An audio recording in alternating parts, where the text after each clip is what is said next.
Donald Trump is not just tearing down the East Wing of the White House to build a ballroom. Oh, we will speak of that in a moment. Donald Trump is tearing down the East Wing of the White House to destroy something he hates. He hates the idea that there was a part of the White House, the East Wing, this ceremonial space where the First Lady's office was until a few days ago, where diplomats were received, where astronauts, where athletes, where scholars, where people from every walk of life in this great country of ours came there, not to adore a president, not to bend the knee to a potentate, not to bring offerings like a tech bro handing Donald Trump a gold disc. People came there to be honored by the president, by the White House, by the First Lady. They did not go there as pilgrims, as supplicants. They went there as people who should be uplifted, people who should be seen as great Americans, people who should be seen as examples to young people, examples to the country, examples to everyone. Sometimes it was Gold Star moms, where the president or the First Lady would greet the families who had lost someone in combat. Sometimes the girls' sports team. Sometimes it's an astronaut. Sometimes it's a scientist. Sometimes it's a doctor. Donald Trump doesn't want that. In fact, he loathes that because he truly hates this country. He truly does. He thinks it is beneath him. It's why he treats it with such contempt. And yes, this is an act of willful, contemptuous destruction. It is an ugly act. It is an act meant to trigger in you a sense of loss, a sense of pain, a sense of regret, and a sense of helplessness. And unfortunately, in Washington, we are largely powerless to stop this. I've talked to legal folks. There's no real grounds for an individual suit or a restraining order or an injunction or anything like that. The president has a lot of power concerning the White House. Now, of course, he's violating all the rules and all the procedures and all the... Set those things aside. You're not going to win that argument. But you should know why he does these things. He does this to cause you to feel despair. Why did he tear up the Rose Garden? Yes, part of it was that he wanted a disco patio like Mar-a-Lago, so he could go out and spin ABBA tunes to the assembled lobbyists and goons that frequent that area. But he really did it because he knew it would hurt. He knew that it was excising a piece of the history of the White House. He knew it was going to eliminate a space, a context that had existed in the minds of every American forever. He understood that because he is an arsonist. He is a terrorist. He is a force of destruction in our civic life. Now look, we're a decade into this. I've been doing this a very long time now. I've gotten older and balder and my beard's gotten whiter while trying to explain to America the danger this man has posed from the very beginning. If you believe this is the end of the destruction, you are mistaken. If you believe there's not an ideological component to the destruction, you are mistaken. I think that he enjoys the idea that he's going to tear out history and rewrite it as his own. This is the authoritarian playbook writ large. We have always been at war with East Asia. And I've seen a lot of folks on the conservative side of the fence, the Trump side of the fence, let's be honest, defending this. You had David Marcus, Miranda Devine, National Review, a bunch of these right-wing wannabe, writers and commentators. Oh no, this is reverence to the White House. This is love of the White House. This is just what Truman did. Let me be very clear about what Truman did because there is a big lie embedded in all these things. Oh, Truman gutted the White House. Truman rebuilt the White House because it was literally collapsing. And they did have to gut the interior of the White House and rebuild the framing of the White House because the building was falling down on itself. And that was a metaphor I don't think anybody needed to see in this world of the American White House collapsing on itself. So what Truman did was to restore its structural integrity. This is a beautiful federal building. It was so gorgeous in its restraint that it's almost quintessentially American.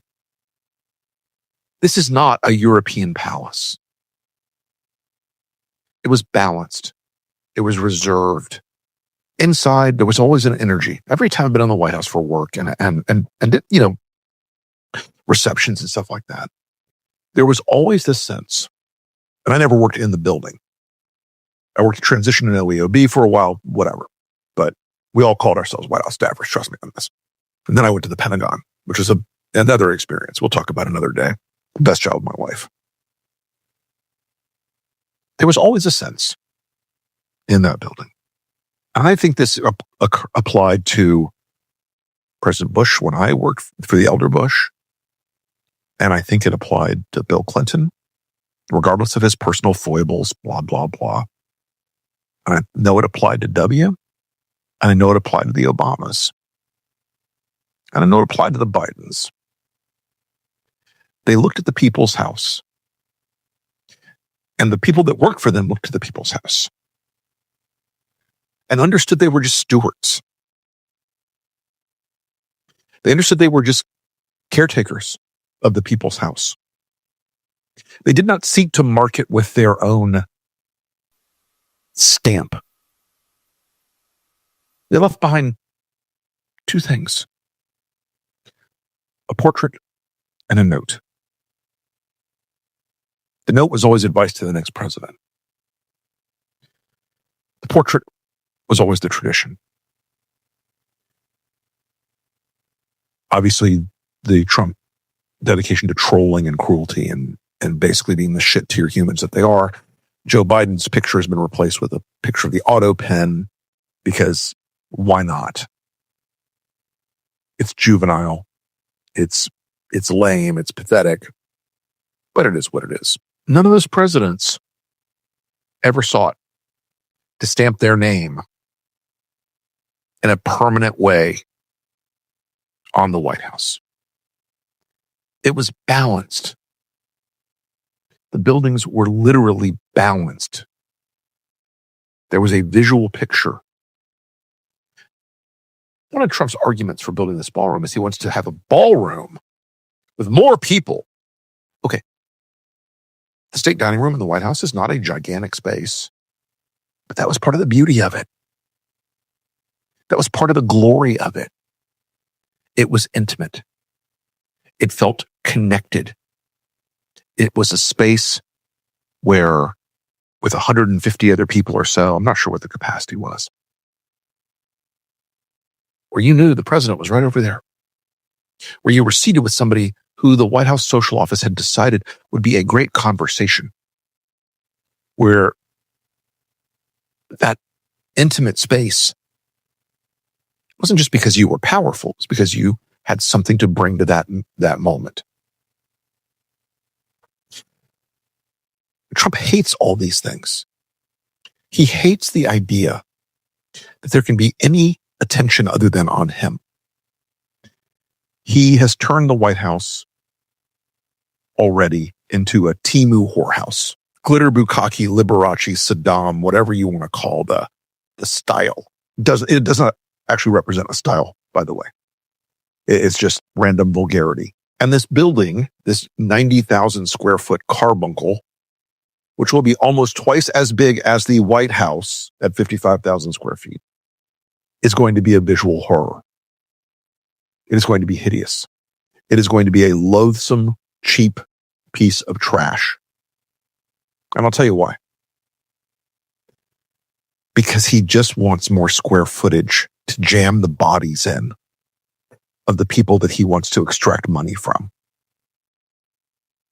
That's all this is. That's all this is. This is a truly, deeply repulsive display of Donald Trump wanting a room in which to have his ego fellated one more time. I want to go back for a second about the emotions of this moment, because I've had them all, as most of you have too. Anger, sadness, tears. And I know that that is the set of emotions they hoped to induce. They want you to watch history being torn apart and cry about it and suffer for it. They want you to feel that despair and that sense that this can never be overcome and never be undone.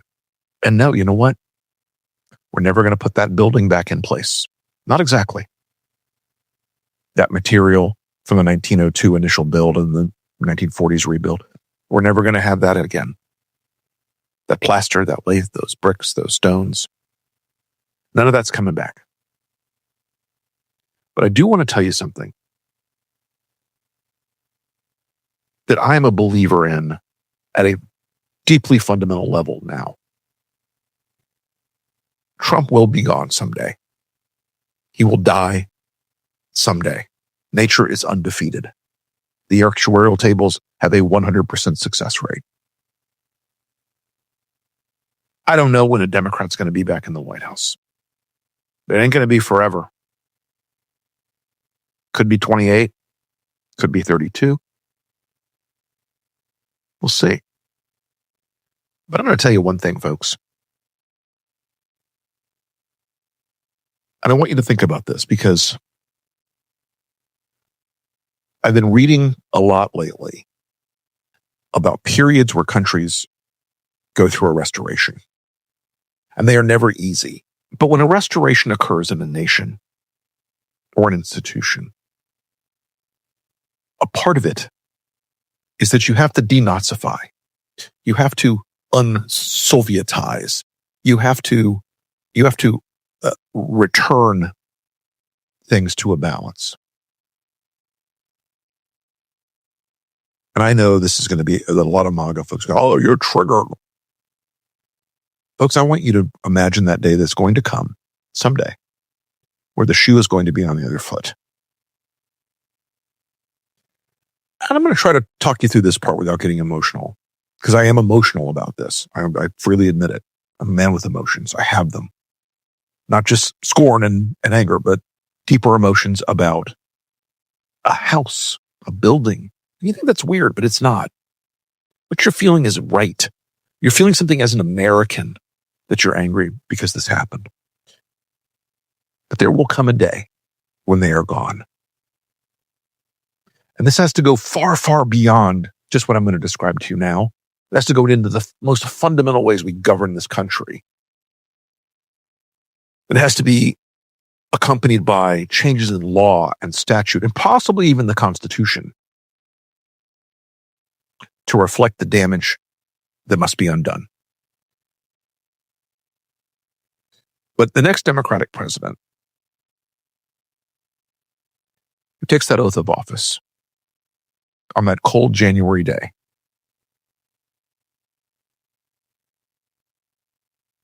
I want to hear the sound of the bulldozers that afternoon. I want to hear the sound of the bulldozers tearing down this whorehouse that he has built on the White House grounds. That's what it is. It's a whorehouse.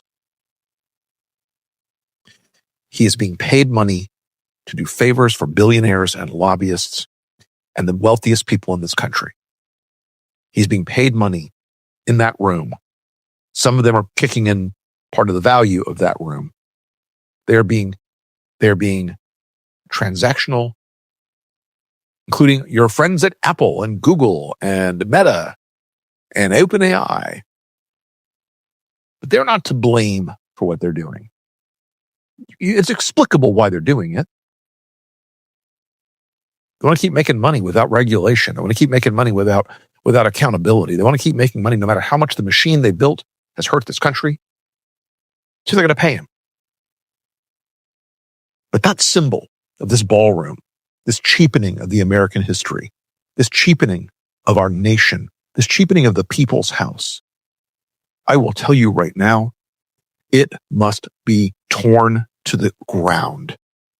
It must be razed to the ground, and every stick of it, every piece of metal and marble and stone that goes into it must be taken and sunk into the ocean so that it can never become like Bin Laden was, so it can never become a symbol for the MAGAs. And in a smaller place, the Rose Garden must be restored. That patio, I'll drive the damn earth mover day one. Let me know. I can drive an earth mover. I can drive a skid steer. I'm good. I can run a jackhammer pretty fucking well.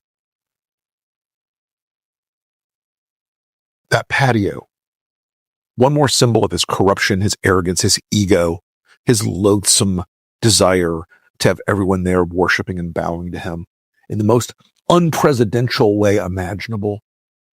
That too must be torn from the ground. It must be ripped from the earth. Every stone of it must be crushed to gravel and sunk into the ocean. Because it is another symbol of corruption. It is another symbol of his evil. It is another symbol of the fact that this man has no respect for America, no respect for its traditions, no respect for its history. And again, when I say they must be destroyed, that those things must be removed and ripped apart, I'm saying that because we must send a signal to America when the era of Trump is over, that it is over. We must send a signal to the people of America when Trump is gone, that no element of his legacy will be remaining in a place of honor. The Trump official portrait will be placed in the White House basement in a fucking closet. And he's like, oh, that's just some kind of pettiness he just... No, it is not. It is not. Donald Trump has caused more harm to this nation in our honor and our image, in our system of government, in our way of life, in the rights of the people of this country than any president in the history of the United States. And so his legacies in every way must be dismantled and destroyed. Everything Trump touches dies is a rule that I made up almost flippantly. And now, unfortunately, it is far, far too true. But we have a choice when he is gone, and he will be gone someday, folks. And I know you may think, oh, well, why would we want to not unify the country? Oh, the Republicans would be so mad if we did that. I want you to try to hold on to the memory of how they have behaved toward this country and in service to Donald Trump. They have laid waste to this economy. They have laid waste to the dreams of millions of Americans. They have laid waste to our rights. They have laid waste to the idea that America was a shining city on the hill.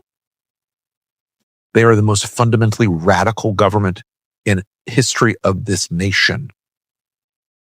It is a radical form of evil.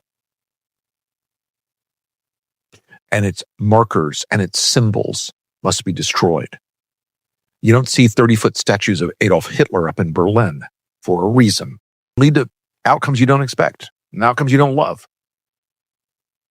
But the choice between leaving a dictator's legacy and image in place and purging that legacy and image is an easy one. And so, yes, the day that Democratic president takes office, I want Republicans and the MAGA people in the world to be screaming and wailing and crying and full of despair and feeling like the world that they tried to build has been destroyed, because we must destroy the thing they are trying to build. Because they are not trying to build anything that honors America's values. They are not trying to build anything that honors America's Constitution. They are not trying to build anything that honors the sacrifices of millions of people over 250 years to bend the arc of history to be the country we can and must be. They wanted to reverse all of that. Every day they are working to reverse all of that. Every day they tell every other American who's not one of their inner circle of their contempt and their loathing for them. And so I want them to feel that way. I want them to feel that way when the Rose Garden patio, the disco patio, is stripped up and replaced. I want them to feel that way when the hideous carbuncle, this gigantic architectural nightmare tumor, is excised from the side of the White House.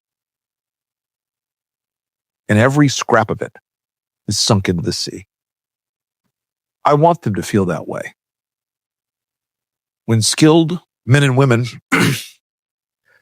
come together to rebuild the East Wing of the White House. We can't recapture it. We can't rebuild it from what it is. That material is gone. That space is gone. But we can rebuild it to honor the style, the scope, the scale, and the purpose. Most importantly, the purpose of the East Wing. I will tell you, I wrote a piece on Substack this week. Proud of it. I hope you'll read it. Because I want you to not just take from despair from this moment. I want you to take a lesson from this moment. I want you to understand that the destruction being the point of Trump, that the destruction being meant to harm the country, to harm the soul of who we are, to harm you, to fill you with dismay, to make you feel like nothing can be done, that you're hopeless, that nobody can stop him or control him. That is the elephant in the room in a lot of ways. But I also want you to hold in your hearts that these things can be undone. We will never put it back like it was. It will never come back to the historical resonance that it once had. But we can rebuild something after we remove the stain he has left on this White House. We can rebuild something that is beautiful, that honors America, that honors our history and our values. We can rebuild something that isn't marked by the ego of one evil man and his evil movement. We can rebuild something that sets their hearts into dismay. And we should. There's always a temptation with my Democratic friends when they take power. Well, we can all go back to normal now. We can all reconcile now. Everything can be back like it was. It cannot.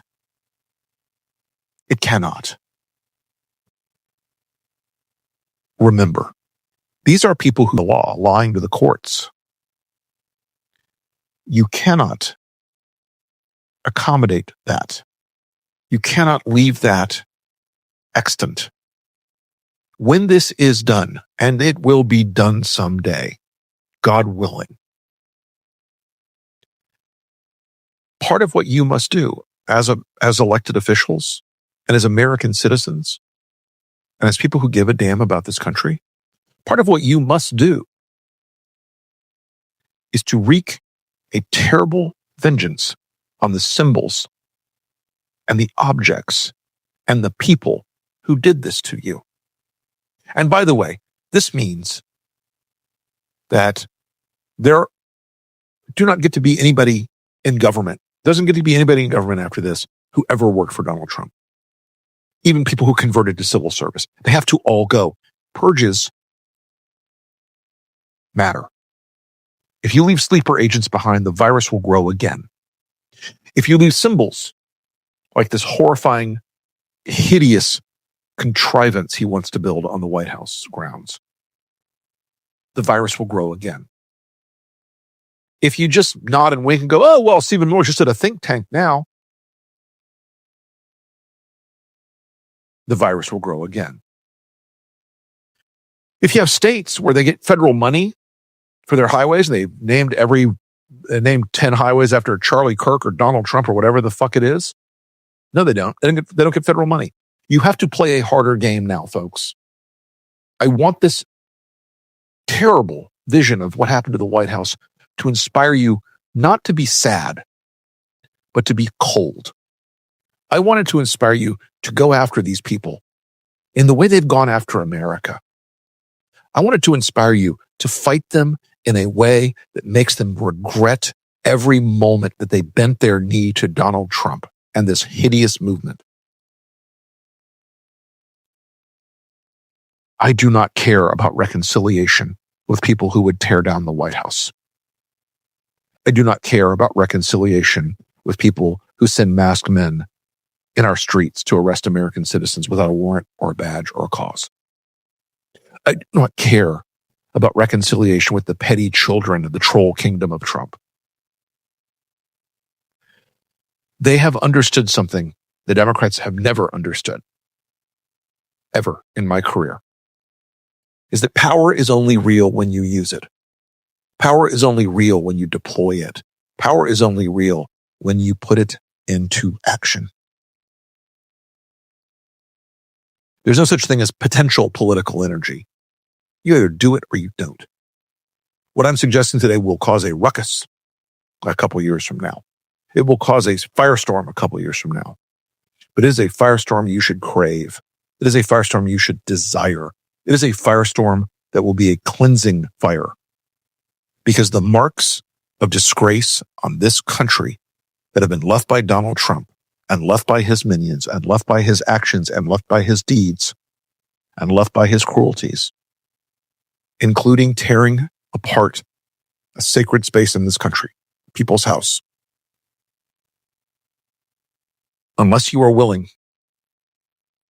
to purge the things that have caused it and to truly stand against it and to not fall into the trap of, oh, we can all sing Kumbaya now. It will happen again. And it will be worse and worse and worse. We can rebuild the White House, but it will take an act of major courage. But it's courage you should welcome. It's courage you should desire. It's courage you should demand from the next Democratic president. And that, my friends, is the elephant in the room. Hey, folks, thanks so much for listening to the elephant in the room today. I really appreciate it. You can catch me on the Lincoln Project podcast. You can also catch me on the Enemies List podcast. On Fridays, you can catch me streaming with Andrew Wilson, where we do Behind the Numbers every week, where we talk about where the polling is in the country. And the answer lately for Donald Trump and the Republicans is not bueno. You can also catch me on Tuesday nights on the strategy session, Thursday nights on the breakdown, and on every Monday I'm on with Molly Jong Fast. I'm also in the middle of writing a book, which I'm getting ready to turn in the first draft, which is good news. And we may add an episode here or there as we go forward. Anyway, folks, thanks again for listening.